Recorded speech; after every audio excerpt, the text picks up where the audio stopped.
My surgical trick is about the instrumentation of C1. I like to perform pedicle screws instead of lateral mass screws. Why? Because I have more length with the screw and a full thread, and hopefully less bleeding.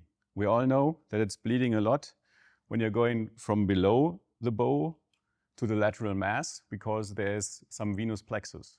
From here, from this point, you can figure out the entry point by going bony to the lateral area and finding the right entry point. The right entry point is over here in this area, from where you can go straight to the floor.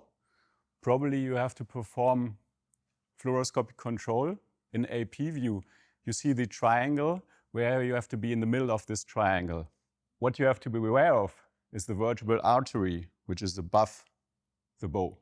So therefore, I put in a dissector to protect it, not to go bony to the upper area and have a vertebral artery bleeding. This never happened in my career. So therefore, I think this length of the screw is perfect. You have a full thread and maximum stability.